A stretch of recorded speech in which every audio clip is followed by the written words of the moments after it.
Graça e paz, irmãos. Domingo passado nós meditamos no livro de Lucas, capítulo 21, do verso 5 até o verso 19. E é justamente o texto que Jesus nos ensinou os sinais do princípio das dores. E eu quero dar continuidade a esse sermão de Cristo. A continuidade vai do verso 20 até o verso 28. E nesse texto Jesus vai falar duas coisas: o sinal da destruição de Jerusalém e os sinais da sua volta. E é justamente isso que eu queria falar com vocês hoje. Os sinais da destruição de Jerusalém e os sinais da volta de Cristo. E eu queria ler com vocês o texto, Lucas 21, a partir do versículo 20. Quando, porém, virdes Jerusalém sitiada de exércitos, sabei que está próxima a sua devastação. Os que estiverem na Judéia fujam para os montes. Os que se encontram dentro da cidade retirem-se. E os que estiverem nos campos não entrem nela. Pois esses dias são de vingança, para se cumprir tudo o que está escrito. Ai das que estiverem grávidas e das que amamentarem naqueles dias. Porque haverá grande aflição na terra e ira contra este povo. Cairão a fio da espada e serão levados cativos para todas as nações, até que os tempos dos gentios se completem. Jerusalém será pisada por todos eles. Haverá sinal do sol, na lua e nas estrelas, sobre a terra. Angústia entre as nações e perplexidade por causa do bramido do mar e das ondas. Haverá homens que desmaiarão de terror, pela expectativa das coisas que sobrevirão ao mundo, pois os poderes dos povos serão abalados. Então se verá o Filho do Homem vindo numa nuvem com poder e glória. Ora, ao começarem estas coisas a suceder, exultai e erguei a vossa cabeça, porque a vossa redenção se aproxima. Vocês lembram, irmãos, que o diálogo de Jesus com esses homens teve início justamente por causa do templo. Eles mostraram a Cristo a beleza do templo. E Jesus disse que não ia ficar pedra sobre pedra.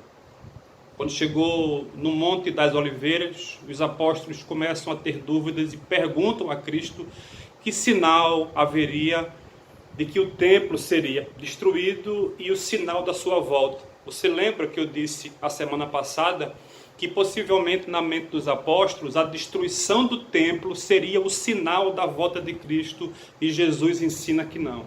Jesus ensinou para eles que primeiro, antes do sinal do fim, viria o princípio das dores. Eu falei disso no domingo passado: epidemias, fomes, guerras, tudo isso não é sinal da volta de Cristo, mas é o princípio das dores.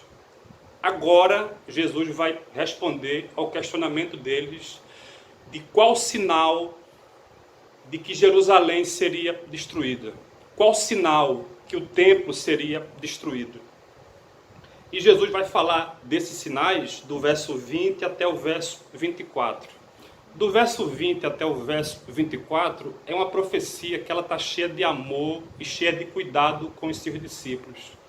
Porque Jesus vai dar sinais para que os cristãos pudessem fugir, pudessem sair da cidade quando o dia do juízo para eles houvesse chegado. Veja, por exemplo, verso 20. Esse é o grande sinal. Quando, pois, virdes Jerusalém sitiada de exércitos, sabei que está próxima a sua devastação. Jesus é bem específico. Os apóstolos tinham perguntado qual o sinal da destruição do templo. Aí Jesus vai dizer para eles: quando vocês observarem que a cidade de Jerusalém ela está cercada pelos inimigos. Essa profecia de Cristo, ela se cumpre 37 anos depois da sua morte, no ano 70. O governo romano cerca toda a cidade de Jerusalém. Os cristãos que estivessem dentro da cidade, nesse momento, eles deveriam se lembrar da profecia de Cristo. Foi o que Jesus nos ensinou. Quando a cidade estiver cercada, chegou o momento da devastação. Chegou o momento do juízo de Deus contra essa cidade. Então a gente precisa fugir da cidade.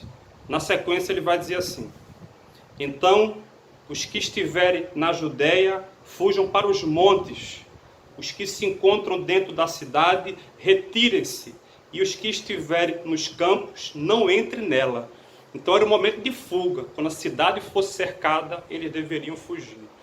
Existem historiadores que não são cristãos, que eles relatam essa devastação, e realmente foi um dia de terror. O governo romano cercou a cidade por 4 meses, depois invadiu a cidade, levou muitas pessoas como escravas, matou muita gente, matou muitas crianças, matou muitas mulheres, matou vários homens e destruiu o templo. Então, 37 anos antes, Jesus profetiza que quando esse cerco chegasse, eles deveriam fugir. Aí Jesus agora vai explicar por que isso deveria acontecer com eles no verso 22. Porque esses dias são de vingança, para se cumprir o que está escrito. Em Lucas capítulo 11, versículos 50 e 51, Jesus diz que Deus iria pedir contas daquela geração. Porque veja, irmãos, quem esteve lá foi Jesus. Jesus botou os pés, Jesus encarnou naquela região.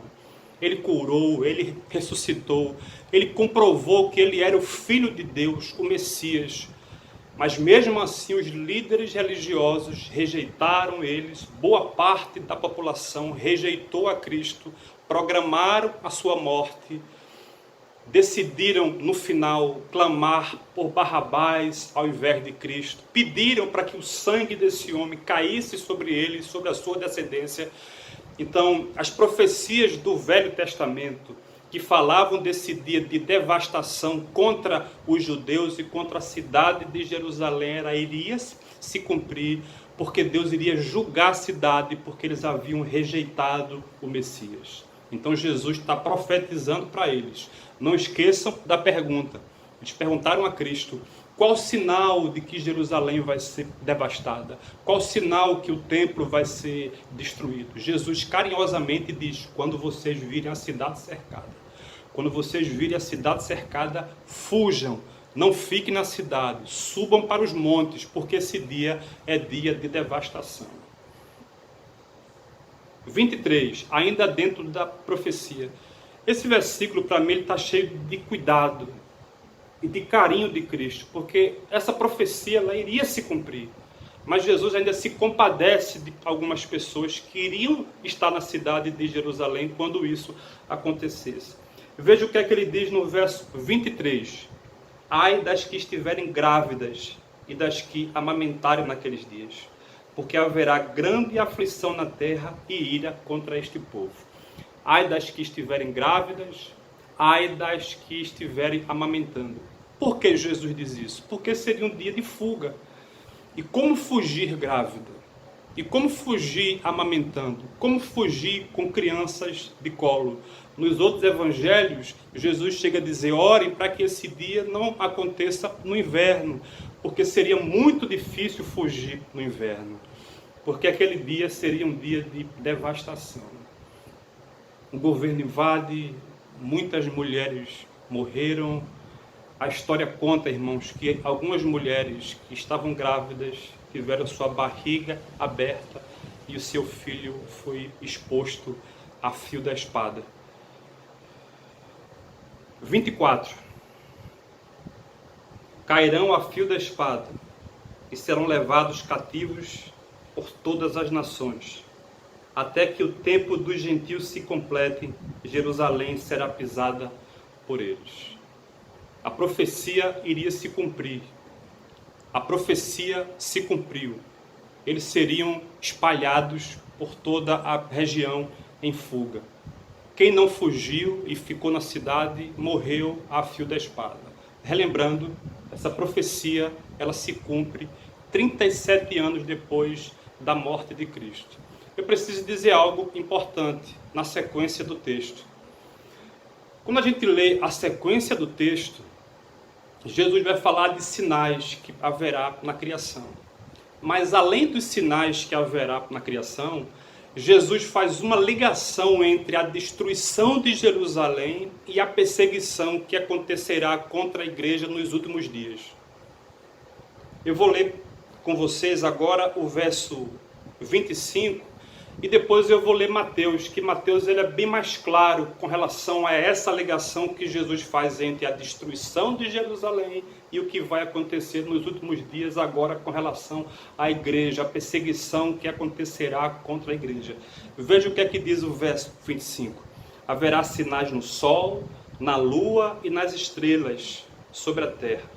Angústia entre as nações, em perplexidade por causa do bramido do mar e das ondas. Agora eu vou ler o que diz Mateus capítulo 24, versículo 29, relatando esse mesmo texto de Lucas. Mateus ele diz assim: logo em seguida, a tribulação daqueles dias, o sol se escurecerá, a lua não dará a sua claridade, as estrelas cairão do firmamento e os poderes dos céus serão abalados. Veja, logo em seguida, a tribulação daqueles dias. É a mesma sequência. Depois que Jesus conta da perseguição de Jerusalém, Mateus diz que logo após aquela referida perseguição, o mundo proclamará que Cristo está às portas. A criação vai proclamar que Cristo está às portas. Por quê, irmãos? Veja, a destruição de Jerusalém, que se cumpriu no ano 70, 37 anos depois da morte de Cristo, ela aponta também para o sofrimento que a igreja terá nos últimos dias. Ela foi um tipo de sofrimento vivido pelos judeus que a igreja viverá nos últimos dias, com algumas diferenças. Quem vai se levantar agora não é mais o governo romano. Quem vai se levantar é o anticristo. O anticristo se levanta, o anticristo causa uma grande perseguição à igreja de Cristo. Muitos vão apostatar da fé nesse momento de perseguição. Então, quando o anticristo estiver aparentemente devastando a igreja e vencendo a igreja, o mundo, a criação, vai começar a proclamar que Cristo está às portas. O sofrimento que os judeus e os cristãos tiveram na cidade de Jerusalém, ela significa o sofrimento que a igreja terá nos últimos dias. Em Mateus, Jesus diz que esses dias de perseguição vão ter que ser abreviados, porque se não forem abreviados, nem os eleitos suportariam tal perseguição que acontecerá nos últimos dias. Então veja, quais são o grande sinal da volta de Cristo para a igreja que estiver aqui? O anticristo surgirá. Ele fará um ótimo governo mundialmente falando. Depois de um tempo, esse anticristo vai se levantar contra a igreja de Cristo e vai causar uma grande perseguição. Nessa perseguição, muitos vão abandonar a fé ou vão apostatar da fé. Perseguição acontece, muita morte, muitos cristãos serão mortos, como Apocalipse mesmo relata, muitos cristãos serão mortos. Quando o anticristo aparentemente estiver vencendo, a criação de Deus vai começar a dar sinais de que Cristo voltará. E eu quero ler com vocês quais são os sinais de que a criação fará.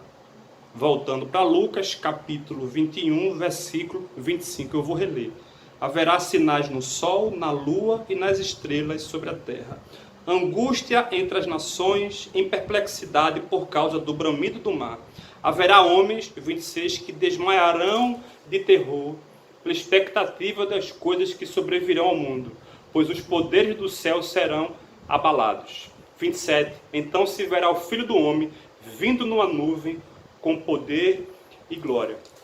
Veja, o sol vai proclamar que Cristo está às portas. A lua vai proclamar que Cristo está às portas. As estrelas vão proclamar que Cristo está às portas. E o mar vai proclamar que Cristo está às portas. Então a igreja que estiver aqui, ela vai entender que Jesus está às portas, porque esses sinais serão de muito poder, ao ponto de Jesus dizer que por causa do bramido do mar, os homens vão desmaiar de terror. Irmãos, nós não sabemos o que vai acontecer com o sol, nem com a lua, nem com as estrelas.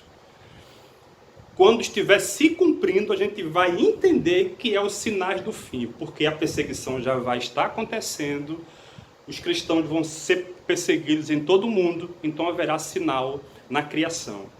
Os homens vão desmaiar de terror por causa do bramido do mar. E nessa agonia do mundo, Cristo raia nas nuvens. E eu quero fazer esse contraste que o próprio Cristo faz.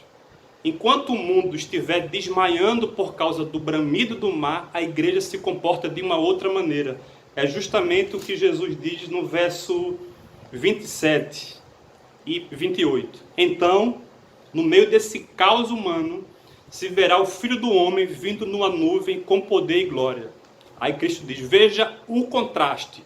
Ora, ao começarem essas coisas a suceder, exultai e erguei a vossa cabeça, porque a vossa redenção se aproxima. Então, enquanto os homens do mundo, os ímpios, vão desmaiar de terror, para nós é um momento de exultação e de erguer a nossa cabeça, porque o nosso Redentor se aproxima. Se aproxima para quê? Para julgar o mundo e nos levar para morar com Ele eternamente. Apocalipse capítulo 13, que é a besta que surge do mar, ela pinta o quadro do anticristo. O anticristo surge com muito poder e com muita força, mundialmente falando. Mas Apocalipse, irmãos, também relata que Cristo vence esse anticristo, que é tão poderoso, humanamente falando, com o sopro da sua boca. O sopro da boca de Cristo destruirá o nosso inimigo nos últimos dias.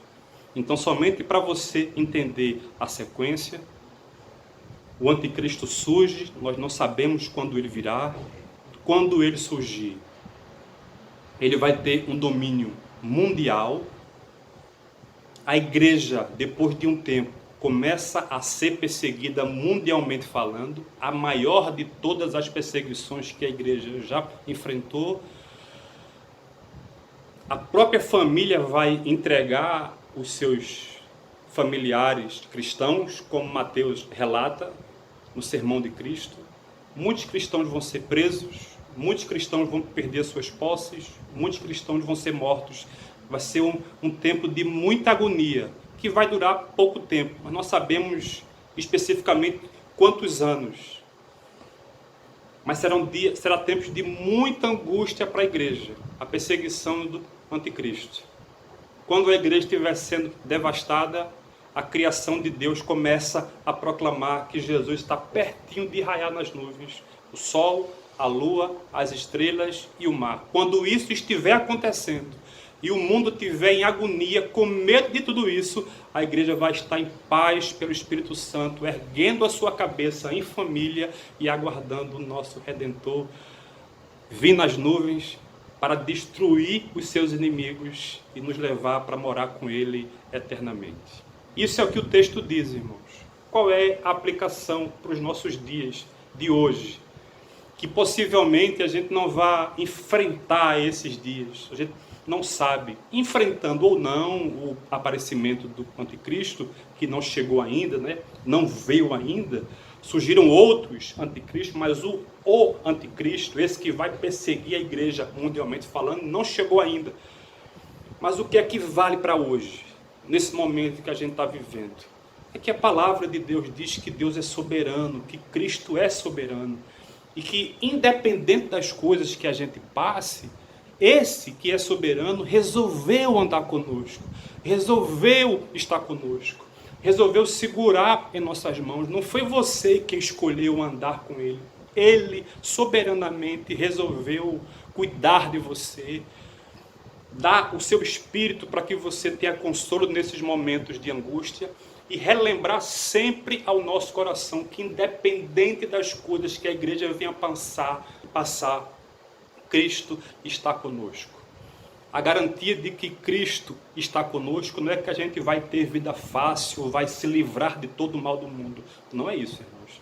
É que mesmo com o mal do mundo, com as angústias do mundo, Cristo está conosco. Se eu tiver saúde, Cristo está comigo. Se eu perder a saúde, Cristo está comigo. Se eu estiver trabalhando nessa crise, Se o meu armário estiver cheio, Cristo está comigo. Se eu ficar desempregado, Cristo está comigo. Se o meu armário diminuir, Cristo está comigo. E saiba, você pode passar muitos apertos, mas necessidade você não vai passar.